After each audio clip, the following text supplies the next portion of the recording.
The 8th Assembly of Caribbean People rejects imperialism in the region. Ola Bini rejects supposed evidence against him circulated in Ecuadorean media. And tensions continue to rise in Jammu and Kashmir as Pakistan and India trade verbal blows. Hello and welcome to Telesur. I'm Doris Polo in Quito, and this is from the South. The 8th Assembly of Caribbean People has entered its second day in Trinidad and Tobago, highlighting the importance of rejecting neoliberal imperialism. The event is aimed at building consciousness and solidarity to achieve a more integrated Caribbean community. The Assembly also recognizes the challenges they have overcome and those they are still facing since the first meeting 25 years ago. The story of the Assembly of Caribbean People is indeed a story of people's resistance to the agenda of imperialism. It is a story of our commitment to the unity of the peoples of the Caribbean and the integration of the entire region. It is a story of our collective search for identity. It is a story of our struggle for freedom and independence. It is a story of our confronting discrimination and injustices.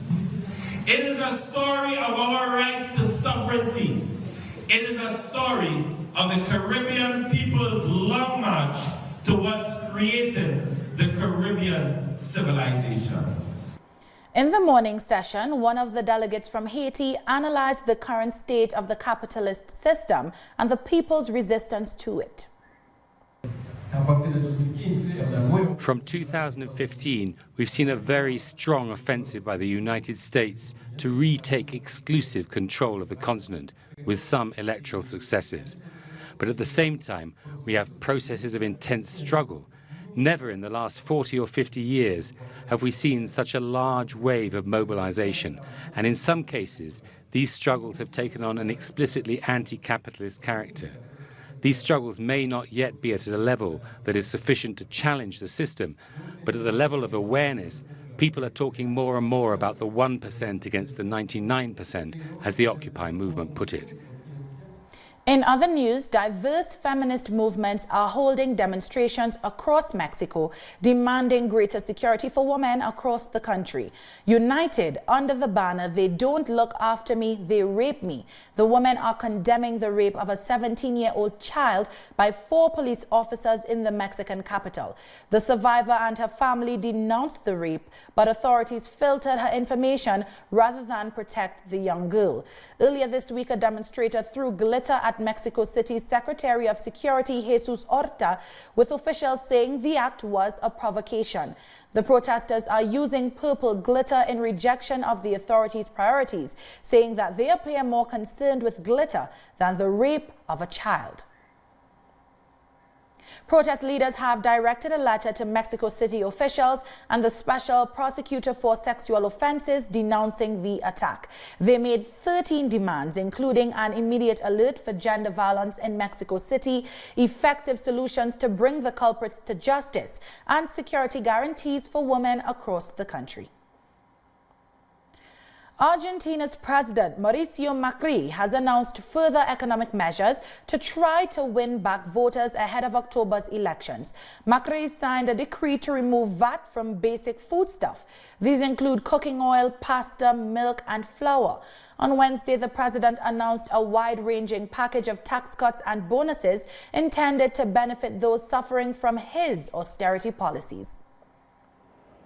Our correspondent in Buenos Aires, Sabrina Roth, has more. On Friday morning, the official bulletin finally published the decree that freezes gasoline prices for 90 days. That was one of the measures announced by President Macri on Wednesday. Then he said he was negotiating with the companies. The Minister of Energy met with the oil company executives on Thursday and said the decree would indeed be published, which has now happened. They also published on Friday morning the decree that removes value-added tax, VAT, on basic foodstuffs foodstuffs, as announced by President Macri on social media. This measure is not expected to have a big impact, however. The VAT rate on such goods is 10.5%, and the 27% devaluation of the peso in recent days has already pushed prices up by between 15 and 20% in the supermarkets, pharmacies, and so on. At the same time, the government is in full election campaign mode. On Thursday, the cabinet met with more than 1,000 leaders of the Cambiemos Alliance. But rather than addressing the economic problems that the Argentinian people are facing, it was more like a relaunch of their election campaign. Macri insisted that in the October election, he would reverse the defeat they suffered last Sunday. Other leaders of the coalition, like Elisa Carrillo, said they would only be removed from the presidential palace, but dead. This was widely applauded by the various officials and political leaders present. For their part, the social movements are continuing to demand urgent action to deal with the social crisis, because the latest collapse of the peso, on top of the economic crisis that was already affecting the population, is having a devastating effect on the most vulnerable in society. Remember that half of all children in Argentina are now living in poverty. That was Sabrina Roth with that report.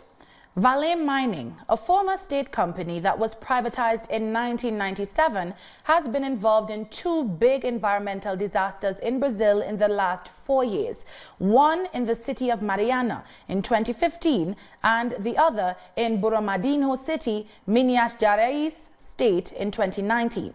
In this third part of our series, Minas Gerais, Mining Conflicts in Brazil, we look at the situation in Brumadinho today. 6 months later, from above, you can easily see the scale of the destruction caused by the collapse of the dam in the city of Brumadinho. 24 families are still waiting for results from the search for their relatives. They've never been found beneath the mud. 270 lives were lost and thousands more affected. 61-year-old Luis Savio was one of the survivors on that 25th of January. He'd been working at the Córrego do Feijão mine as a contract worker for less than a year, and he was there at the moment the dam burst. He tells us what he thinks now of the Vale Mining Company, which owned it. Unfortunately, I have no way of getting any compensation. The insurance they charged was expensive, but it was just for show. Just so they could say they were looking after us, but it wasn't real. Sadness pervades the community of Córrego do Feijão, one of those most directly affected by the mud. Antonio Gonçalo worked for Vale for 22 years. He says the danger of the dam collapsing was foreseeable, and the company failed to act to avoid the deaths. People died because they should have been moved before the dam burst. Vale knew this was going to happen, so they should have evacuated that whole area and moved everybody who was at risk. But they didn't. Those dead were not an act of God. It was Vale who killed them. Another victim was the Paraopeba River, contaminated with 12 million cubic meters of mining waste. With the Paraopeba contaminated, this family lost the irrigation they got from the river. Now they depend on water delivered by trucks. They lost a large part of their plantation. They lost the income they got from renting out the place at the weekends, and the chlorine in the water they get delivered killed 4,000 of their fish. We only want justice to be done, for them to do the right thing, because our lives have changed completely. Now we don't have peace. Vale put an end to our peace, our dignity, our dreams, our income, and now there is only sadness. We're afraid of staying here.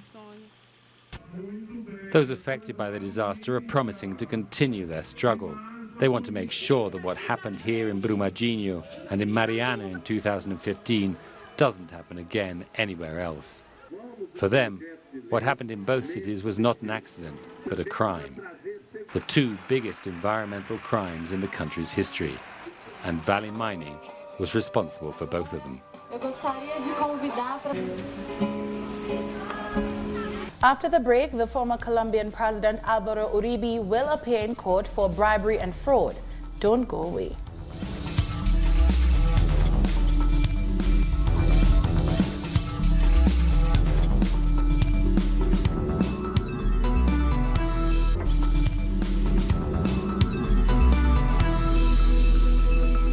Welcome back.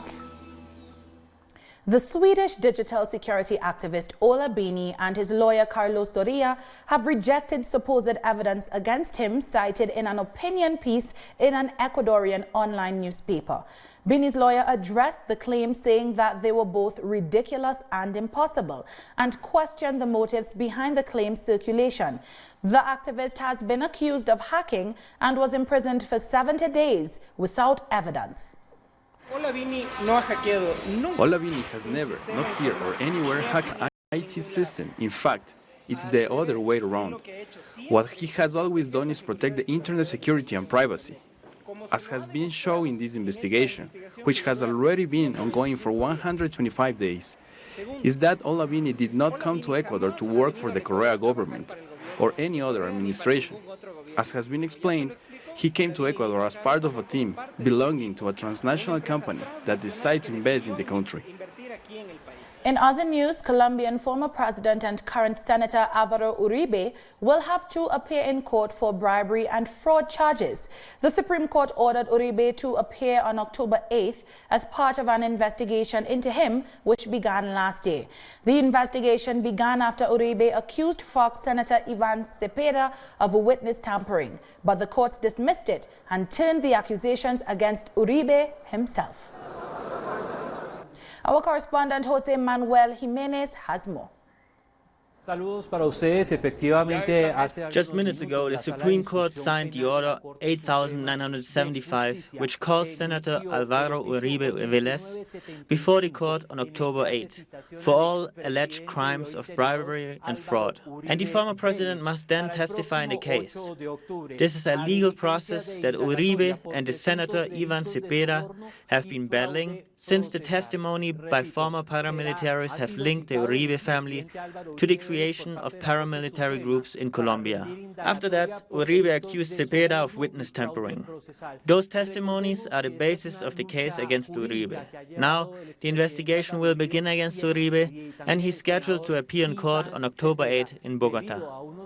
Shifting gears now, Sudan's protest leaders nominated Abdallah Hamdok as the first prime minister of the country's three-year transitional government.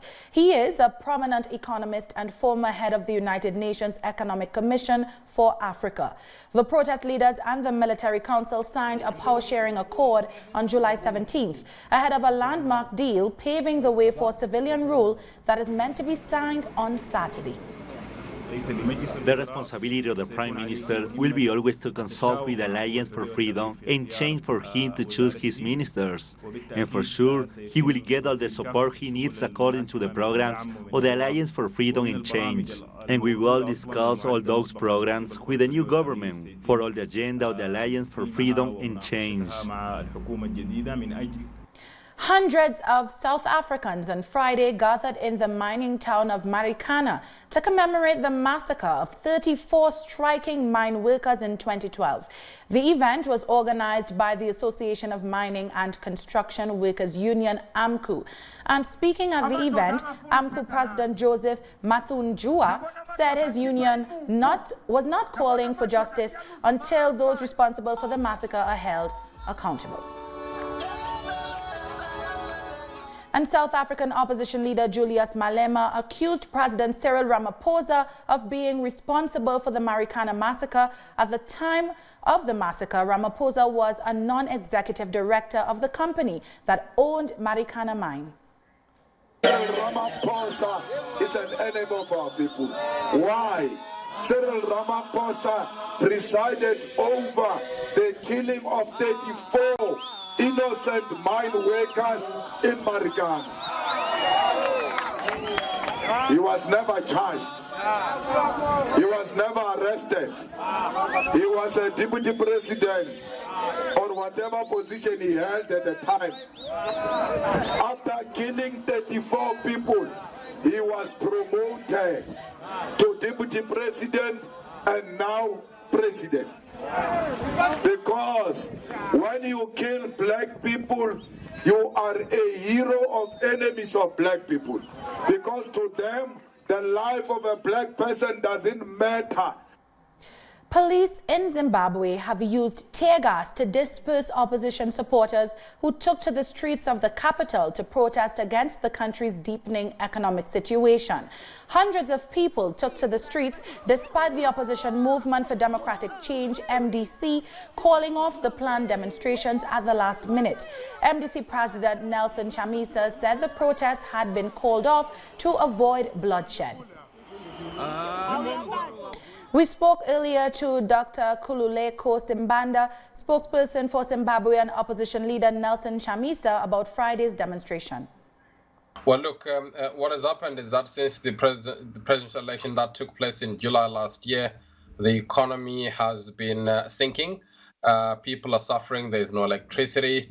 There is no fuel, and there are serious food shortages taking place in the country. Everything is not easily available, and as a result, the people in the country have been asking President Chamisa to take some action, and this has resulted in him calling action today, which of course the state had agreed would take place for a couple of weeks, and then yesterday evening they decided that they would call it off at short notice, followed by a court judgment saying the same this morning. But of course, Zimbabweans are suffering, and that wasn't going to deter them. And then we saw the epitome of police brutality taking place on the streets of Harare today, with police officers beating up people who were sitting down, who showed every intention to be peaceful. And we think that that is deplorable. Let me go back to the issue of whether or not we should actually have talks in the country. This is what President Nelson Chamisa has been saying since July 2018, where he said, look, the elections are disputed. Let's have a dialogue that is credible, that is a neutral arbiter, that is a neutral facilitator.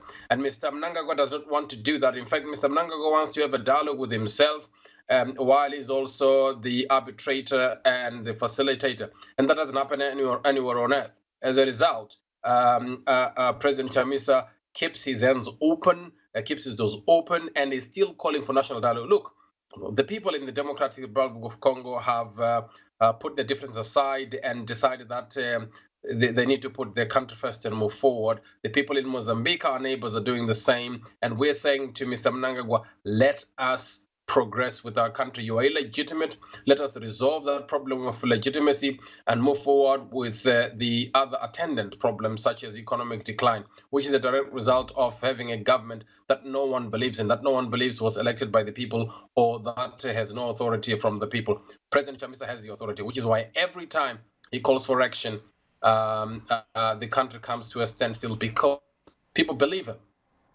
Still to come, the Italian Transport Ministry orders the port of Lampedusa to allow migrants aboard the open arms vessel to disembark. Stay with us.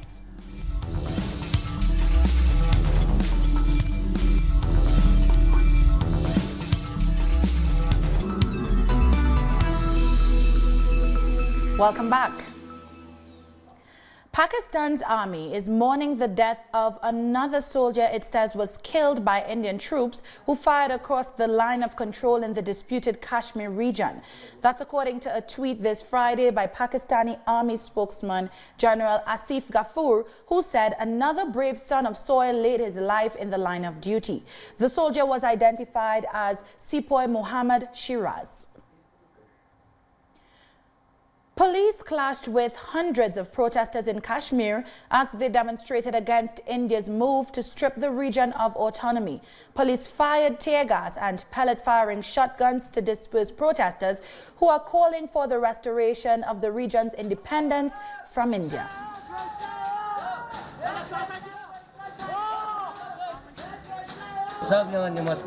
Everybody comes here to pray, and after our prayers, we protest. We want to be free. Why are the police troubling us? Why is the army troubling us? We are not fighting with them. We are demanding for our rights, and that it shouldn't be played around with. Meanwhile, the United Nations Security Council met in New York to discuss the Kashmir-India dispute for the first time in nearly half a century. During the meeting, Pakistan's ambassador to the UN expressed his country's willingness for a peaceful resolution. India's ambassador to the UN, however, insisted that the situation is entirely an internal matter, accusing Pakistan of using language that fuels tension. As far as my country is concerned, we stand ready for a peaceful settlement of the dispute of Jammu and Kashmir. I think today this meeting nullifies India's claim that Jammu and Kashmir is an internal matter for India. Today the whole world is discussing the occupied state and the situation there. That matters related to Article 370 of the Indian Constitution are entirely an internal matter of India. These have no external ramifications. Shifting gears now, the Italian Transport Ministry has ordered the port of Lampedusa to allow migrants on board the open arms rescue vessel to disembark. Our correspondent Sergio Rodrigo has more. It's up to 6 member states of the European Union that have offered to take in the migrants who have been stuck on board the Spanish rescue vessel Open Arms. For more than 15 days, the ship has been blocked from entering international waters.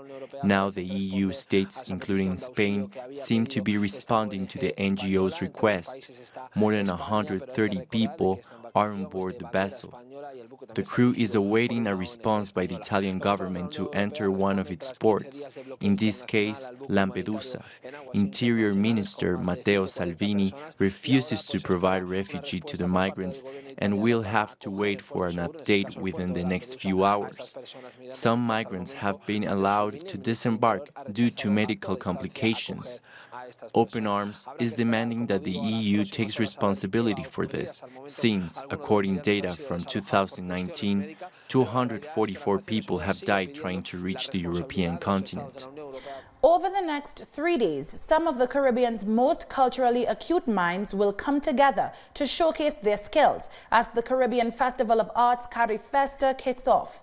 The festival's 14th installment is set to launch later on Friday in Trinidad and Tobago. CariFesta will showcase a range of talent in the visual and literary arts, storytelling, fashion, craft, theatre, dance, music and film from the region and the diaspora. All right. We now go to our correspondent in Trinidad and Tobago, Soyini Gray, who's also one of the hosts of CariFesta's launch. Okay, so today, August 16th, is the launch of CariFesta 14 in Port Spain, Trinidad. Every 2 years, the festival travels to a different Caribbean country, usually a member of CARICOM. So in 2017, it was held in Barbados. 2021, it goes to Suriname. What CariFesta is the Caribbean Festival of Arts. So basically, the entire Caribbean is converged in Trinidad to share and discuss the tangible and intangible aspects of the Caribbean. And what they're hoping, because this year's theme is to connect, to share, to learn from each other, that is what they're expecting will happen at CariFesta 14.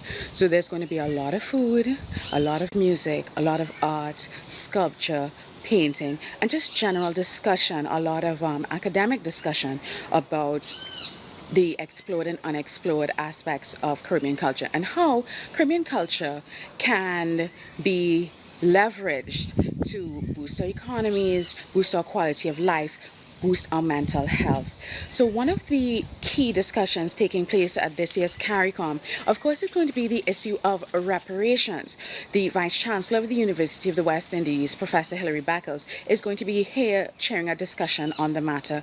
There's also going to be a very important discussion specifically for Trinidad and Tobago on the issue of cultural policy, how we can leverage our cultures to benefit us all.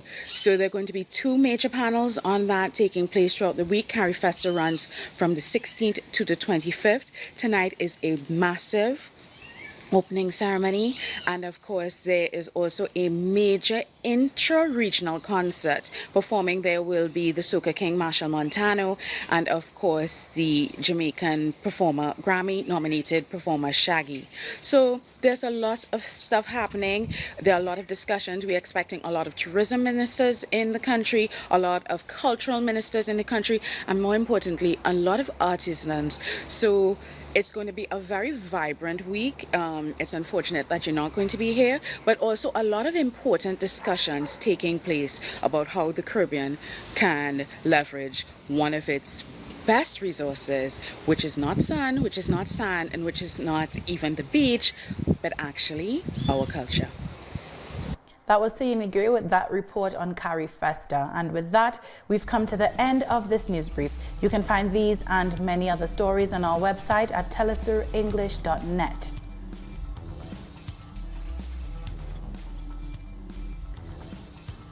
And join us on social media, Facebook, Twitter, and Instagram. For Telesur English, I'm Doris Polo. Thank you so much for watching.